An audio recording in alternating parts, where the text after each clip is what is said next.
doa itu perlu bukan supaya Allah mengetahui apa keadaan kita sebenarnya, melainkan untuk menyanggupkan kita menerima Dia. Segala sesuatu yang kamu minta kepada Bapa akan diberikan oleh Bapa kepadamu di dalam namaku, melalui aku. Tahukah kita signifikansi pentingnya menyebutkan dalam nama Yesus?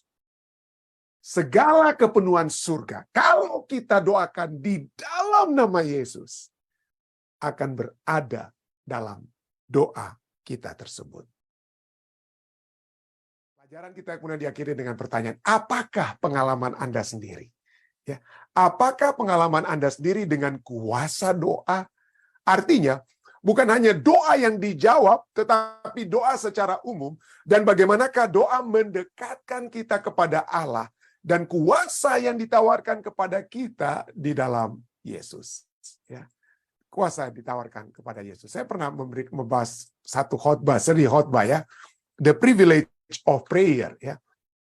Penting ya satu hal yang indah yang dapat kita miliki dari berdoa ya.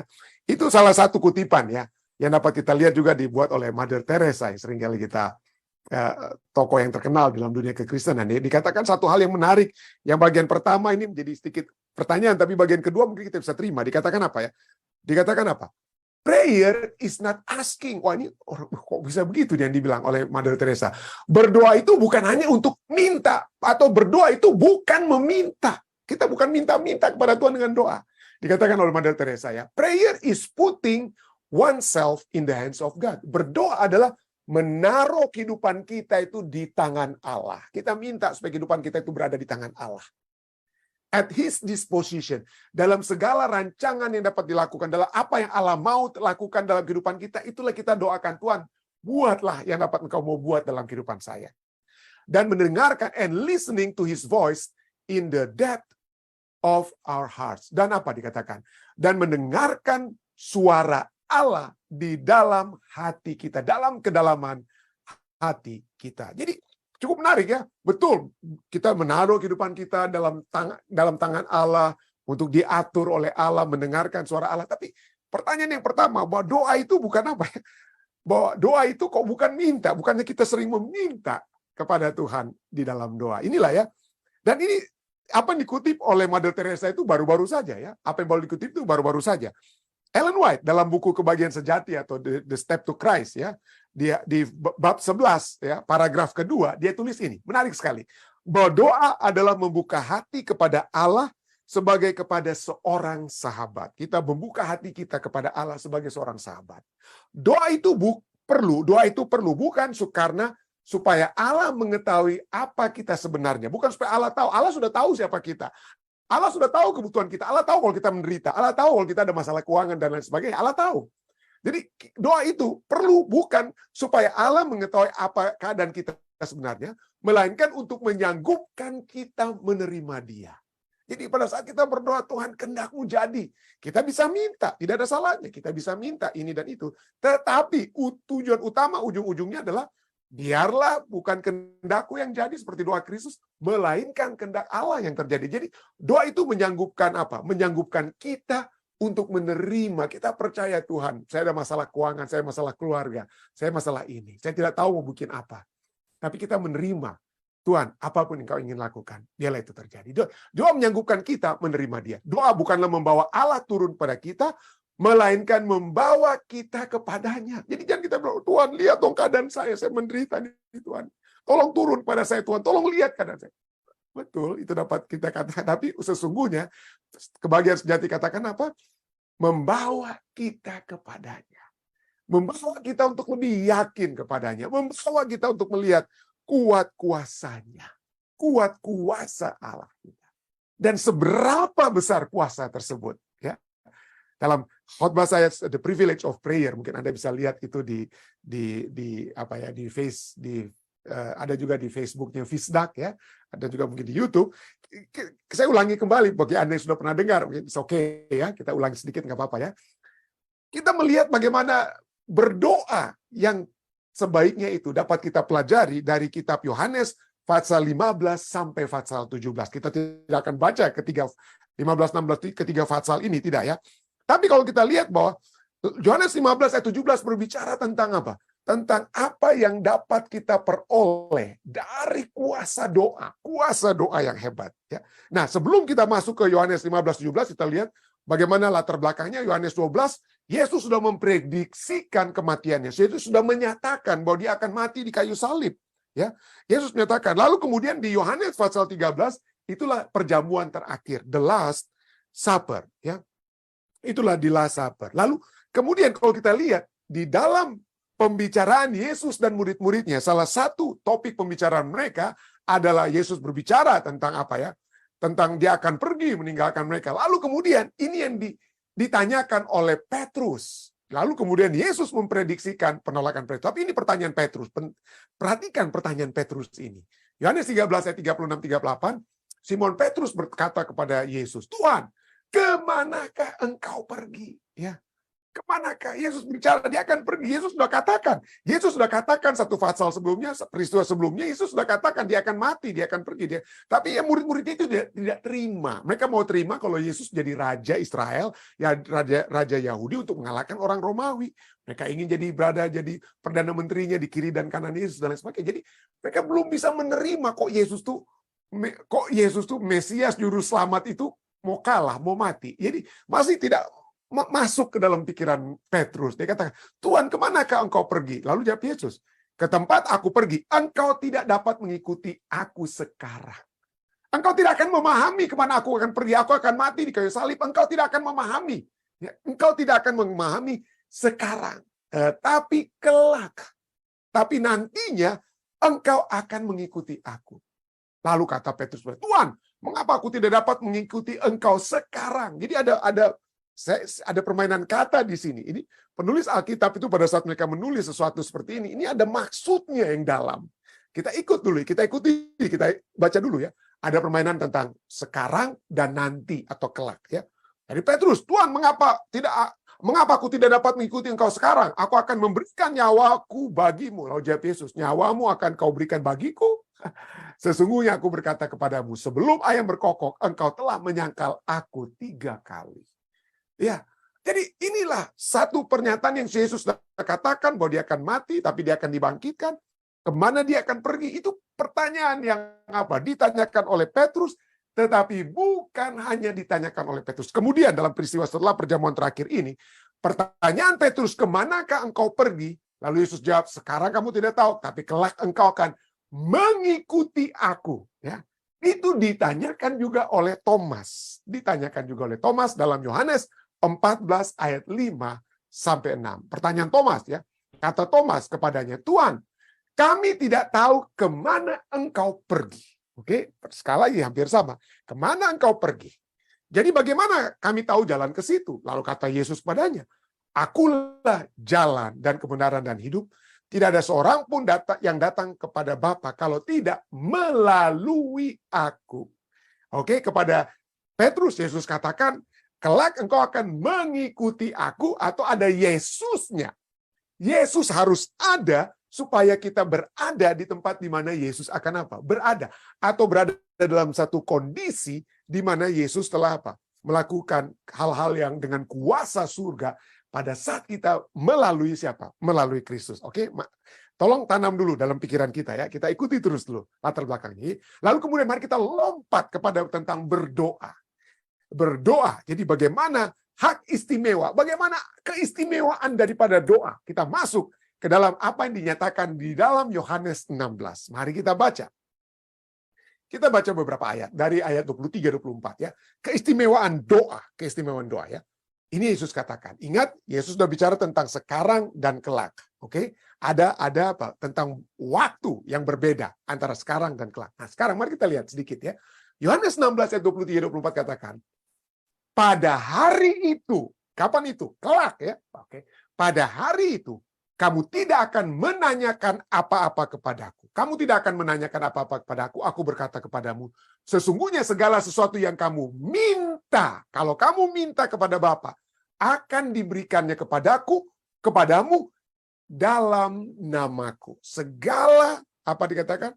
segala sesuatu yang kamu minta kepada Bapa akan diberikan oleh Bapa kepadamu di dalam namaku, melalui aku. Yesus kan seperti yang dikatakan pada Petrus, melalui aku, mengikuti aku, melalui aku, dalam namaku. Sampai sekarang, pada saat itu, kamu akan memperoleh segala sesuatu kamu minta dalam namaku. Tapi sampai sekarang, kamu belum. Ya, ingat, ini berhubungan dengan apa? Sekarang dan yang akan. Ya, sekarang Yesus belum mati, nantinya Yesus sudah dibangkitkan. Jadi sampai sekarang kamu belum meminta sesuatu apapun dalam namaku. Mintalah, maka kamu akan menerima supaya penuhlah sukacitamu. Ayat 24 kita sudah baca. Mari kita sedikit terus sampai ayat 25 dan kita akan lihat nanti hubungan kesemuanya ini ya. Semuanya ini kukatakan kepadamu dengan kiasan, Yesus katakan. Akan tiba saatnya. Bicara lagi akan tiba saatnya nanti. Akan tiba waktunya. Akan tiba saatnya. Aku tidak lagi berkata-kata kepadamu dengan kiasan. Mungkin kamu belum mengerti saat ini. Ini sebelum Yesus mati waktu Yesus ngomong ini ya. Aku tidak lagi berkata-kata kepadamu dengan kiasan, tetapi terus terang memberitakan Bapa kepadamu. Ayat 26 dan 27. Pada hari itu, akan nantinya, sekarang belum, nantinya pada hari itu, kamu akan berdoa dalam namaku. Kamu akan minta atau berdoa dalam namaku. Dan tidak aku katakan kepadamu bahwa aku meminta bagimu kepada Bapa. Sebab Bapa sendiri mengasihi kamu. Karena kamu telah mengasihi aku dan percaya bahwa aku datang dari Allah. Ya. Jadi dikatakan, Yesus katakan, ya, I do not say to you that I shall pray for the Father for you. Ya. You will ask in my name. Jadi tidak perlu lagi melalui apa dengan kata lain dengan tidak aku katakan padamu bahwa aku meminta bagimu kepada Bapa. Tadinya murid-murid kalau meminta sesuatu melalui Yesus dengan kata lain, tapi tiba saatnya dikatakan apa? Kamu dapat lakukan itu langsung kepada Bapa walaupun Yesus jadi pengantara kita. Jadi ada kata kunci di sini. Dari ayat-ayat ini kita sudah baca tadi ada kata kunci. Tentu saja kata pertama adalah berdoa atau minta. Kita berdoa atau minta itu kata kunci pertama ya. Kata kunci pertama. Tapi kata kunci kedua yang dapat kita lihat ini adalah apa? Pada hari itu. Ya. Ada break antara sekarang dan hari itu. Ada yang berbeda antara sekarang dan nantinya atau kelak atau pada hari itu. Ada perbedaan yang sekarang. Ya. Dan apa yang akan terjadi nantinya ada perbedaan. Okay? Perbedaan dari segi waktu. Ya. Perbedaan apa itu dia? Ya. Perbedaan apa? Tentu saja kita lihat pada hari itu kamu tidak akan menanyakan apa-apa kepadaku. Ya, kamu tidak perlu lagi melalui perantara. Sampai sekarang kamu belum meminta sesuatu pun dalam namaku. Tetapi nantinya pada hari itu kamu akan berdoa dalam namaku. Sekarang kamu belum berdoa dalam namaku. Karena belum percaya. Murid-murid Yesus belum percaya. Mereka belum melihat kematian Yesus. Mereka belum melihat kebangkitan Kristus. Dan ada kuasa dalam kebangkitan Kristus yang sekarang, pada saat Yesus bilang pada murid-muridnya, yang sekarang mereka belum lihat. Yang sekarang mereka belum lihat, murid-murid belum lihat, tetapi nantinya pada hari itu mereka akan lihat. Dan kalau itu dilakukan, maka mereka tidak perlu lagi meminta melalui Yesus, tapi mereka minta di dalam nama Yesus pun bisa. Di dalam nama Yesus pun bisa. Oke? Jadi Yesus akan pergi. Ya. Yesus akan pergi. Kemana dia akan pergi? Oke? Ya. Kemana dia akan pergi? Yang walaupun dia pergi, dikatakan apa? Walaupun aku akan pergi, tetapi kamu tidak perlu apa? Tidak perlu ragu-ragu dengan kata lain. Ya. Kemana engkau akan pergi? Itu kan keraguan-raguan mereka seperti Petrus. Tuhan, kemana engkau pergi? Ya, oke, sekarang kamu tidak dapat mengikuti aku. Tapi kelak, walaupun aku tidak ada. Oke, Yesus bicara tentang kematiannya, Yesus bicara tentang kebangkitannya, dan Yesus bicara tentang kenaikannya ke surga. Ke tempat kemana aku pergi, engkau tidak dapat mengikuti aku sekarang, tetapi kelak engkau akan mengikuti aku. Ya, oke, mungkin kita pikir itu dari mengikuti Yesus, kita masuk dalam kerajaan surga, bukan itu saja nantinya dalam kerajaan surga, tetapi mengikuti pekerjaan-pekerjaan dengan kuasa surga yang dapat Yesus lakukan. Ya. Thomas juga bertanya, kemana engkau pergi? Ya, Aku jalan kebenaran. Tidak ada yang dapat datang kepada Bapa kalau tidak melalui aku. Jadi kemana engkau pergi, itu menjadi kekhawatiran murid-murid, ya. Menjadi kekhawatiran murid-murid, tetapi Yesus katakan jangan khawatir. Yesus katakan kepada mereka, jangan khawatir. Kita seringkali khawatir. Seperti Petrus, seperti Thomas, ya. Kita seringkali khawatir, ya. Kenapa? Karena kita tidak tahu.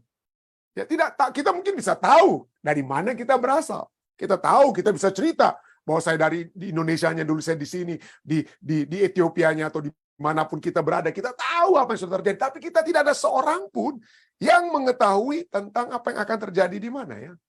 Di masa depan, ya. Tidak ada seorang pun yang mengetahui. Tetapi Yesus mengetahui.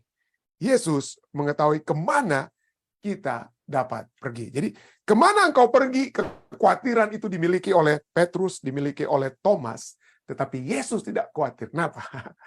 Ini dia. Ayat Yohanes 13:3 sudah katakan, Yesus tahu bahwa Bapaknya telah menyerahkan segala sesuatu kepadanya. Bahwa Yesus tahu apa? Bahwa ia datang dari Allah dan kembali kepada apa? Dia kembali kepada Allah. Itu bedanya antara Yesus dan Petrus, Thomas, saya, dan saudara. Kita tidak tahu kemana kita pergi. Kita tidak tahu masa depan. Tapi Yesus tahu masa depan waktu dia dalam keadaan dunia, ya. Jadi poinnya adalah, Yesus mengetahui dari mana ia datang dan kemana ia akan pergi. Yesus tahu. Kita cuma tahu yang pertama, dari mana kita datang. Tapi kita tidak bisa tahu kemana ia akan pergi, kemana kita akan pergi seperti Yesus yang tahu. Jadi Petrus dan Thomas tidak tahu saat itu. Oke, salah satu poin adalah poinnya. Tetapi kelak mereka akan tahu. Jadi bagaimana kita bisa mengetahui, kita tidak bisa tahu masa depan kita, tapi bagaimana kita bisa mengetahui. Ya, kita bisa mengetahui seperti Yesus. Kalau kita berada melalui Yesus. Yesus katakan itu kepada Simon Petrus, Yesus katakan itu kepada siapa? Kepada Thomas, dengan kata lain. Kamu akan tahu melalui aku, dengan kata lain, melalui aku. Bagaimana supaya kita dapat tahunya? Supaya kita bisa mengetahui seperti Yesus, bisa mengetahui kemana dia akan pergi. Maka satu-satunya jalan supaya kita mengetahui kemana Yesus pergi, kita bisa mengetahui di mana dia akan berada, dan di situ kita akan berada. Dan kita bagaimana supaya kita memiliki kekuatan, kuasa, supaya kita bisa berada di mana Yesus berada. Yesus katakan, minta dalam namaku. Oke. Yesus minta dalam namaku. Supaya kita berada. Yesus sudah janjikan satu tempat. Aku akan pergi menyediakan tempat bagimu. Supaya di mana aku berada, engkau akan apa? Berada. Dan supaya kita bisa berada dalam tempat di mana Yesus berada, bukan hanya nantinya kita dalam kerajaan surga, tetapi dalam proses kita. Dalam proses kita saat ini untuk menuju ke dalam kerajaan surga. Supaya kita dapat kemauan untuk terus setia. Kemampuan untuk terus setia. Minta. Berdoa dalam namaku. Pada hari ini, kamu akan berdoa dalam namaku. Yesus katakan, ya. Pada hari itu, bukan hari ini. Pada hari itu, setelah dia mati, setelah dia dibangkitkan, dia naik ke surga. Setelah itu, pada hari itu akan berbeda dengan sekarang. Kamu akan berdoa dalam namaku. Dengan kata lain, doa kita saat ini, doa setelah Yesus naik ke surga. Doa setelah Yesus naik ke surga itu berbeda dengan doa sebelum Yesus mati, sebelum Yesus bangkit dan naik ke surga. Sebelum Yesus mati, ya, doa-doa Abraham, doa-doa Daud itu berbeda dengan doa setelah Yesus dibangkitkan. Dengan kuasa kebangkitan yang besar. Apa perbedaannya? Mengapa perbedaannya? Bedanya karena saat ini kita dapat berdoa dalam nama Yesus. Kita dapat berdoa di dalam nama Yesus. Kita seringkali anggap enteng begitu ya, di dalam nama Yesus itu seperti sudah biasa kita sebut aja di dalam nama Yesus, dalam nama Yesus. Tapi tahukah Anda signifikansi? Tahukah kita signifikansi pentingnya menyebutkan dalam nama Yesus? Ya, dalam nama Yesus. Artinya kuasa kepenuhan surga yang dimiliki oleh Yesus saat dia ada dalam dunia. Efesus tadi kita sudah baca ayat 22-23, Efesus 1 ayat 22-23. Segala kepenuhan surga, kalau kita doakan di dalam nama Yesus, akan berada dalam doa kita tersebut. Ya. Akan berada di dalam doa tersebut. Jadi kita sedang, dengan kata lain, Yesus seperti sudah membuat satu cek kosong. Yesus sudah tanda tangan. Yesus sudah tanda tangan cek tersebut. Ya. Yesus sudah tanda tangan, kita tinggal isi cek tersebut. Kita tinggal isi cek tersebut yang sudah ditandatangani oleh Yesus, yang dananya sudah ada, selalu ada, berlimpah dananya itu. Ya, jadi kita tinggal tulis saja seberapa kebutuhan kita yang dapat digunakan untuk memuliakan Tuhan. Kita tinggal tulis. Di dalam nama Yesus, Yesus yang tanda tangani cek tersebut. Atau seperti kita menulis surat. Kita tulis surat kepada seorang, kita ingin tulis surat kepada mungkin Presiden Jokowi. Lalu yang sudah tanda tangani surat kita itu, yang endorse atau yang sudah memberikan kuasa untuk dalam surat tersebut adalah mungkin Presiden Amerika Serikat Joe Biden misalnya, ya. Yang hebat sekali. Artinya kuasa besar sudah ditandatangani. Di dalam apa? Di dalam nama Yesus. Tapi pada saat kita berdoa juga dalam nama Yesus, itu hanya terjadi pada hari itu. Pada hari itu. Artinya setelah Yesus Itu Yesus berkata kepada muridnya sebelum dia mati. Setelah Yesus mati, bangkit, kebangkitan Yesus itu, ya, menyatakan kemenangan Kristus, ya, menyatakan kemenangan Kristus, dan kemenangan Kristus itu dapat menjadi kemenangan saudara dan saya. Dan pada saat itu Yesus yang menang akan menjadikan kita juga sebagai pemenang. Ya. Dan di dalam berdoa dalam nama Yesus, kemenangan itu akan menjadi bagian kita. Ya. Jadi pada saat itu hanya terjadi pada hari itu. Ya. Jadi kita saat ini, pada saat kita berdoa di dalam nama Yesus, kita sedang berdoa bagaikan Yesus yang berdoa. Bagaikan Yesus yang berdoa. Ya, kita lihat bagaimana murid-murid seringkali atau orang-orang datang pada untuk memohonkan sesuatu kepada Bapa. Mereka seringkali datang, tolong ya, melalui Yesus. Lalu Yesus yang berdoa untuk orang kesembuhan ini dan lain sebagainya, ya. Jadi pada saat Yesus sembuhkan, orang-orang memuliakan Bapa. Jadi Yesus pada saat itu menjadi perantara kepada Bapa, ya. Pada saat dia berada dalam dunia sebelum kebangkitannya. Tapi coba sekarang, pada saat kita berdoa pada saat ini di dalam nama Yesus, kita sedang berdoa bagaikan Yesus yang berdoa. Kenapa? Karena doa kita katakan apa? Di dalam nama Yesus. Jadi pada saat kita berdoa di dalam nama Yesus, fokus doa kita itu bukan, aduh pendeta, Tuhan supaya saya dapat kekayaan bagi diri saya, supaya saya dapat kemenangan ini bagi diri saya. Bukan. Fokus kita di dalam nama Yesus. Apa yang Yesus lakukan? Apa yang Yesus doakan? Dia bukan untuk dirinya sendiri. Dia lakukan pekerjaan-pekerjaannya untuk memuliakan Bapa. Dan pada saat kita berdoa dalam nama Yesus, fokus kita adalah fokus Yesus. Prioritas kita adalah prioritas Yesus. Ya, prioritas Yesus. Kita saat itu di dalam nama Yesus, kita memiliki satu hubungan dengan Bapa. Ya, di dalam nama Yesus seakan-akan Yesus yang sedang berdoa, dan Bapa akan menerima doa anaknya atau doa putranya. Jadi mari kita lihat kembali, ya. Mari ini kita lihat, ya, poinnya untuk kita simpulkan, ya. Pada hari itu kamu akan berdoa dalam namaku. In that day you will ask in my name. Kamu akan berdoa dalam namaku. And I do not say to you that I shall pray for the Father for you. Dan aku tidak akan berkata kepadamu bahwa aku yang akan berdoa bagi kamu kepada Bapa. Yesus tidak. Kalau kita sudah berdoa, kita berdoa di dalam nama Yesus, itu bukan lagi Yesus, seakan-akan Yesus bukan lagi yang mendoakan bagi kita. Dengan lain, kita sudah dapat langsung berdoa kepada Bapa, ya. Aku katakan padamu, dan tidak aku katakan padamu bahwa aku meminta bagimu kepada Bapa. Kamu sudah langsung. Ayat 27. Sebab kenapa? Sebab Bapa sendiri mengasihi kamu. Bapa sendiri mengasihi kamu karena kamu telah mengasihi aku dan percaya. Di dalam nama Yesus kita menyatakan kita percaya Yesus. Kita mengasihi Yesus, ya. Dan pada saat kita menyatakan kita percaya kepada Yesus, kita mengasihi Yesus, Bapa akan mengasihi kita. Bapa akan mengasihi kita.